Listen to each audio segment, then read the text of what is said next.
Alors, je vous parlais là il y a quelques instants du doute par rapport aux fuites de données, aux fuites de certaines données, d'autant plus que ces données peuvent être fusionnées avec des vraies ou des fausses, et que ça peut surtout servir à de la désinformation, des informations politiques, et géopolitiques surtout en ce moment, économiques, au moment où une entreprise par exemple va avoir son conseil d'administration, oh par quelle magie, 2-3 jours avant, il y a une fuite de données. Ben voilà, ça peut être tout à fait possible. Et là, il y a aussi malheureusement d'autres possibilités de fuite de données et d'exfiltration d'informations via du fake, du faux. Eh bien, ça s'est passé à Hong Kong. On a quand même un comptable, le pauvre gars, qui se retrouve en visioconférence et qui se retrouve en visioconférence avec son patron et avec, à première vue, la direction de son entreprise. Si vous voulez en savoir plus, je vous mets le lien là en bas sur Twitch, dans le chat. Servez-vous, lisez-le tranquillement. Si vous êtes sur YouTube, c'est là dans le descriptif, juste en dessous. Vous savez, là où il y a le petit pouce, le petit cœur, là où vous pouvez laisser un petit message. N'hésitez pas, venez, vous êtes bienvenus dans la cyber-émission de Zataz, aussi sur YouTube. Et donc du coup, ce pauvre comptable parle avec son patron et la direction lui explique qu'il va falloir débourser en plusieurs chèques jusqu'à 25 millions de dollars, voilà, parce que c'est très important, parce que c'est pour le business de l'entreprise et qu'il faut le faire assez urgemment. Que fait ce comptable, d'après vous? Il obéit à son patron. Bah oui, patron, sans aucun problème. Je m'occupe de cette comptabilité, et ensuite, vous allez voir, tout ira bien dans le meilleur des mondes. Sauf que, le truc complètement dingue, pendant les visioconférences qu'il a eues avec les populations qu'il pensait être sa direction, ce n'était rien d'autre que du fake news. C'était rien d'autre que des vidéos générées par l'intelligence artificielle. Les malveillants à première vue ont récupéré plein de vidéos des employés de l'entreprise, et à partir de ces vidéos, ont pu générer des avatars grâce à l'intelligence artificielle, ayant la tête du patron, ayant la tête des employés, ayant leur voix aussi. Et c'est là où le plus dramatique peut commencer à apparaître dans ce genre de deepfake. Parce qu'on a eu des deepfakes avec Justin Bieber, avec MrBeast, je vous en ai parlé il y a un mois, avec plein de chanteurs et de vedettes qui vous vendent de la crypto-monnaie alors que c'est pas eux. Non, tandis que là, ça a été utilisé pour faire de la fraude au président, le faux-vie, la fraude au faux virement.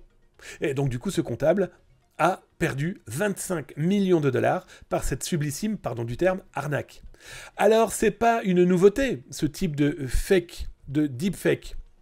Pour ceux qui connaissent un petit peu l'histoire de ce monde assez fou, il y a quelques années maintenant, nous sommes en 2015, des pirates informatiques réussissent par des visios à convaincre des entreprises de verser de l'argent, un peu au black, au ministre de la Défense, qui était à l'époque Jean-Yves Le Drian. Sauf que vous doutez bien, un ministre va pas vous appeler au téléphone ou en visio en vous disant, et vous avez l'image là par exemple de la visio, il va falloir donner de l'argent. Non. Les gars avaient fait quoi? Ils avaient un faux masque du ministre, en visio un peu image dégueu, réussi à convaincre des entreprises à verser de l'argent pour, était-il raconté, permettre de libérer des otages français enlevés dans des pays dont les ressortissants avaient été mis vraiment à mal par des terroristes. C'est complètement fou.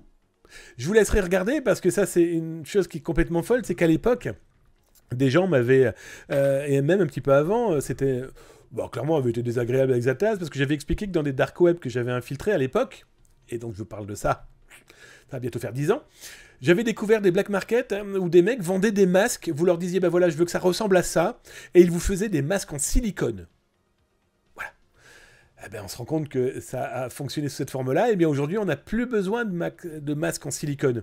On a des gens capables de faire des deepfakes, des vidéos piégées par l'intelligence artificielle, modifiées, perturbées par des éléments informatiques, électroniques et par plein de vidéos interceptées pour être le plus crédible possible. La fraude au faux virement par le deepfake, ça commence à apparaître et on est très loin aujourd'hui de la science-fiction. Science-fiction qu'on me reprochait il y a 20 ans, quand j'avais découvert un pirate informatique que j'avais rencontré, plus exactement c'était aux États-Unis.